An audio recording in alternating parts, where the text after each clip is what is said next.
When snowflakes fly freely in the winter, do you remember our old days? When the moon sheds its water-like lights on the earth, do you remember our commitment? Hello everyone, welcome to Cherry Clips. Today, I'll be sharing a romantic movie called A Werewolf Boy. In winter, Gangwon-do is a world of ice and snow overwhelmed.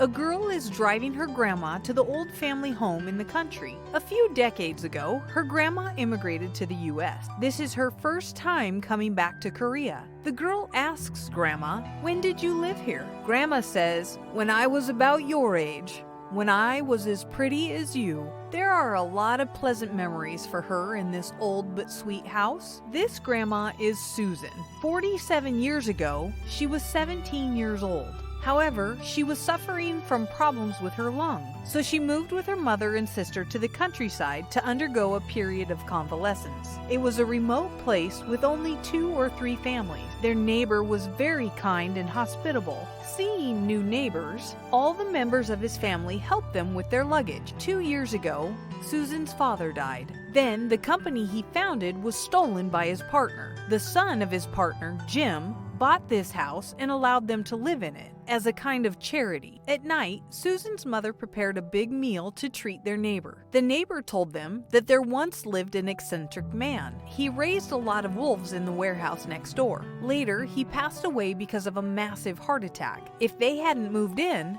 the villagers wouldn't dare approach this house. That night, the full moon rose high in the sky. Looking at the stars, Susan made a deep sigh. She thought, if not because of her disease, life would be easier. After drinking her medicine, she lay on the bed. She kept crying as she wrote in her diary, "Drop dead, useless invalid." In the silent night, there seemed nothing but her cry. Suddenly, Susan hears some sounds out of the window. Following the sound, she ventured to come to the warehouse with a chisel in her hand. Then she saw a shadowy figure crouched on the ground. It gave out a low growl. Susan screamed in horror. The shadowy figure pounced on her and ran away. Hearing her scream, Susan's mother and sister came out immediately and took her in the room. The next day, when Susan was hanging wet clothes, she found there was a strange thing in the corner. It seemed like what she had seen yesterday, but she was not sure. Susan's mother thought it might be a puppy, so she called it out. Then it came out slowly. Looking at it curiously,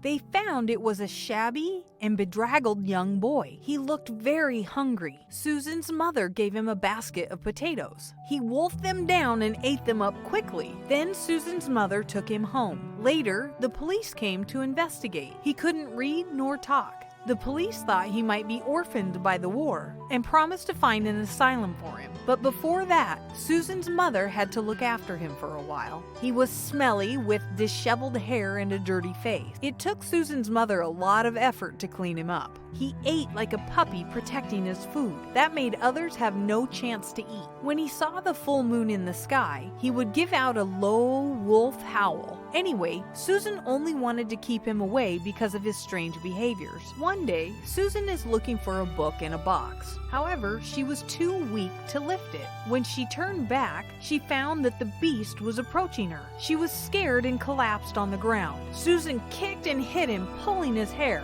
However, he just wanted to help her move the box. In order to apologize, Susan gave him corn. At this time, Jim came in. He had a crush on Susan for a long time. He bought this house just for the purpose of approaching her more easily. At the moment when he tried to touch and molest Susan, the beast helped her and drove Jim out. Jim hated him since his appearance. This time, the feeling got stronger. Susan thought his behaviors were like a wolf or a dog, so she found a dog training manual to train him. Later, Susan's mother had given him a name, Carl. That was the name Susan's father prepared for their son, but Susan's mother gave birth to 2 daughters, so this name was not used. Carl loved potatoes the most, so Susan used potatoes to train him to obey orders. He could eat when she said eat. He had to stop when she said wait. At first, Carl couldn't understand her orders. He even bit her hands. After a period of training and guiding, Carl became more and more docile. Susan would stroke his hair to comfort and encourage him as the manual wrote. The training worked well. Carl seemed to regard Susan as his host. In following days, Susan patiently taught Carl to brush his teeth, make his bed, lace up his shoes, and do the dishes. Every time when he behaved well, he would stick his head out, asking for her soft touch. Susan helped Carl cut his hair. Then he became more handsome.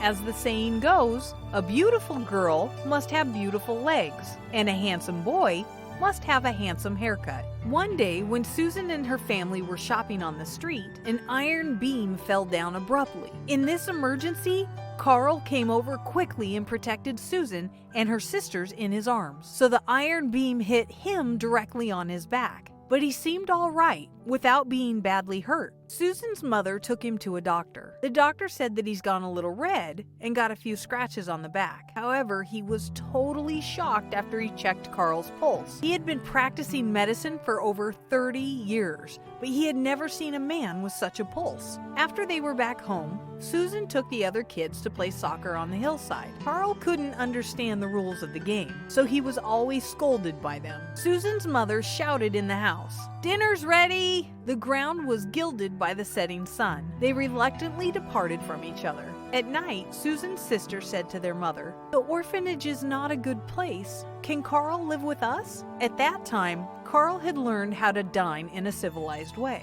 In order to teach Carl to talk, Susan patiently taught him the skills of pronunciation. She held his hands to teach him to write simple characters. There was a wooden guitar in the corner of the room. Susan hadn't played it for a long time. When her fingers plucked the string, the guitar gave out a very pathetic and touching sound. She played a song called "My Prince." Then they immersed themselves in the world of music. It was a sunny day. The warm sunshine shedded its lights on Susan's hair. Carl stared at Susan earnestly, like dropping into a deep dream. He reached out his hands and stroked her hair softly. Neither of them realized that their eye contact seemed to freeze the time. Carl hadn't changed his clothes for a long time, so Susan asked him to put on her hanbok. Like playing games of make-believe in childhood, Susan braided his hair and put on ridiculous makeup on his face. Being with Carl, Susan seemed to forget all sorrows and pains. Whenever she reviewed their happy time spent together, she would smile unconsciously.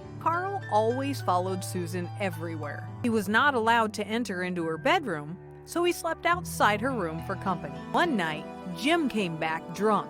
Emboldened by the wine, he intended to give Carl a good lesson. However, he was caught by Susan. Susan stopped him, but was hit down to the ground. Seeing Susan was being beaten by Jim, Carl's anger flared up. His eyes became fierce. Sharp fangs and claws grew abruptly from his body. Jim's retinues were no match for Carl at all. They were punched and kicked by Carl violently. Jim's legs were wobbly from fear. He pleaded to spare his life. At the moment when Carl intended to kill him, Susan said, "Wait!" Hearing her order, Carl gradually returned to his original appearance. Later, the policemen arrived. Jim urged them to arrest Carl. He yelled at Susan, "Move out of my house!" She replied indignantly, "It was my father's business that your family joined later. When he passed away, you stole from the company. I know about things. Won't you do any good? So shut up." Hearing that, Jim was enraged. He threw all things down to the ground. Susan's wooden guitar was broken into pieces. Susan's mother worried that Carl would make some troubles again. She had to lock him in the warehouse. While cleaning the relics of the former owner of this house, Jim accidentally found a letter. After reading the letter, he discovered a strange thing and then visited a professor who knew the fact recorded in it. In fact, a former colleague of this professor had kept studying about werewolves. Carl was one of his experiments. He was raised like a wolf. Considering Susan's safety, Susan's mother told her don't get too attached to Carl. However, Susan didn't mind at all. She even secretly opened the door of the warehouse and met with Carl. Carl drew her some pictures, including a picture of her beloved wooden guitar. Susan brought him a fairy tale book. Her father bought it for her, but she never read it. She encouraged Carl, "When you have learned to read and talk, read it to me." I'll stroke your hair 100 times. We will make a snowman together when it snows. Susan held his hands and made a pinky promise with him. Then they took a walk outside together. Susan asked him to stay with her forever. The breeze blew through their hair. They chased each other on the green field. Suddenly, Susan felt very ill, and she fainted on the ground. Carl carried her on his back and sought help all around. Finally, he was disoriented and rushed to the forest. When they were found, all the people thought Carl was ill-intended. Policemen controlled him rudely. They tied him with chains in the warehouse. If he shows a hint of violent behavior, they would shoot him. Hearing that, Jim made a sly smile. But both Susan's mother and sister were worried about him. Susan didn't believe that Carl wanted to hurt her. He took him food personally. She turned back to leave. Carl followed her and tried to go out with her. Thinking that he was escaping, the policeman kept the gun aimed at him, and Susan said to him, "Wait." Carl stopped, and the policeman put the gun down. However, the policeman insisted that if this happened again, he would shoot him. Hearing that, Jim began to plan his sinister conspiracy. He kept instigating the policeman to shoot Carl, so he could take this chance to kill his rival. However, the whole family, as well as the professor, wanted to protect Carl. In order to kill Carl, Jim stunned the neighbor. Then he cut off the electricity and stunned the guard at the warehouse. He released Carl from the warehouse and told him, "Susan's been feeling down lately. Her guitar's gone missing. Bring the guitar back to her." So Carl became a criminal who hit the guard and tried to escape. And Jim pretended to be unknowing and said, "Boy has gone nuts." Policemen immediately set up to arrest Carl.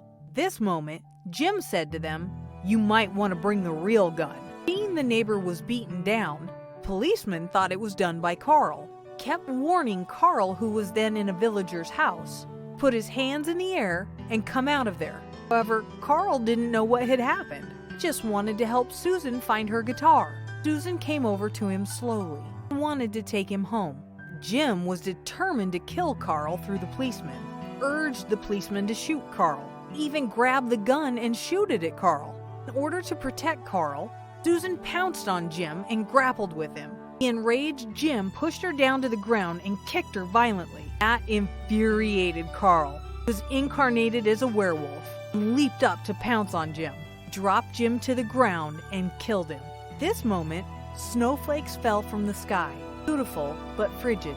All at the spot were shocked by the bloody scene. Carl took Susan up and escaped to the forest. Looking at his back, policemen said through gritted teeth, "Go after him and kill him." Carl kept running in the forest. Susan cried in his arms. At last, they hid in a cave. Carl's legs were hurt and bleeding. Susan helped bind up his wounds. She was so tired that she fell asleep unknowingly. It was extremely cold on a snowy night. Carl found many leaves and put them on Susan to keep her warm. Next day, Susan was awakened by a number of shots. She realized that the policemen were approaching. If they found Carl, they would kill him. Considering Carl's safety, Susan had no choice but to tell him to run away. However, Carl couldn't understand. He kept following her. Susan even hit him to get him to go away. Then Carl shedded the first tear, spoke the first words in his life.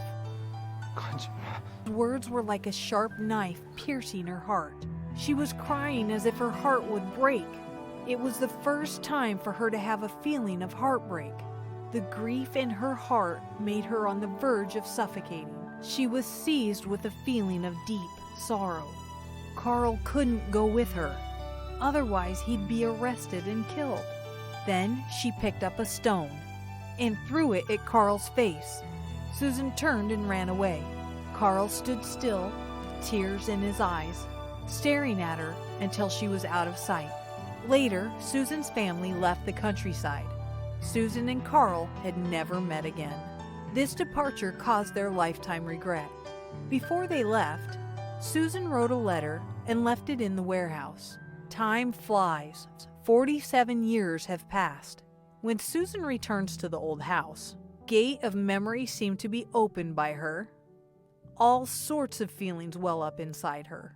At night, Susan and her granddaughter stayed in the old house and reviewed the past days. However, there is a love you could only experience once. If you miss it, That would be a lifetime of regret. It is deep night, but Susan can't sleep. When winter comes, it begins to snow. She still remembers her promise to Carl. We will make a snowman together when it snows. Then she wanders to the warehouse. There once lived a boy she will remember forever. Hesitating for a while, Susan softly opens the mottled door. Suddenly, like a dream, time seems to be frozen. Carl sits there quietly. He is still young in appearance. Slowly reached his hands out and gives Susan a yellowing letter, which writes, "Wait, I'll come back." He had been waiting for her for 47 years, but she is late. Her broken guitar is also repaired well by him. He had finished his assignment, so he reaches out his head to ask for Susan's touch. Time seems to take them back to their old days. They tightly hug each other. This is a hug 47 years late. "I'm so sorry. I did it all. I did everything I ever wanted to do, all alone without you. I'm so sorry. I am an old woman now, and my hair's gone all gray." But Carl doesn't mind at all. In his eyes, she is still as beautiful as when she was young. That afternoon, she played guitar for him. He stared at her and fell in love with her forever. The movie is directed by Jo Sung-ho and released in 2012. In fact, it is quite a cliché story. Girl and a boy meet, love at their young age, but have to part because of secular impediments. Then they go their separate ways and lead their different lives. We have heard a lot of similar plots and love stories, but we are always touched by such simple love. I think it's because we're afraid to miss someone in our life. As a Chinese writer says, "In my lifetime, I have been to many places where I have walked on countless roads, across numerous bridges, seen myriads of clouds, various wines, whereas loved but one person at the right age." At our young age, we fall in love with a girl. We would like to keep her company regardless of the long distance. We would like to try our best to take care of her. We would like to write her numerous letters. We'd like to talk with her about anything. We'd like to stare at her secretly. We would be happy or sad for her happiness and sorrows. We would be reluctant to hurt her, even if she makes us shed tears. However, when we grow up, this love changes. She doesn't accept our flower. We would present it to another girl. Before, we believed she was the only right one. But now, she can be replaced by anyone. The werewolf in the movie is not defiled by the secular society, so he is pure and persistent. He keeps his promise and loves her all his life. After watching such a story, we can't help but sign that lifelong love would only exist in stories. We all realize a sad but realistic fact. Someday we will hold another girl's hands and forget the girl we once loved. Okay, that's all for today's movie. See you next time.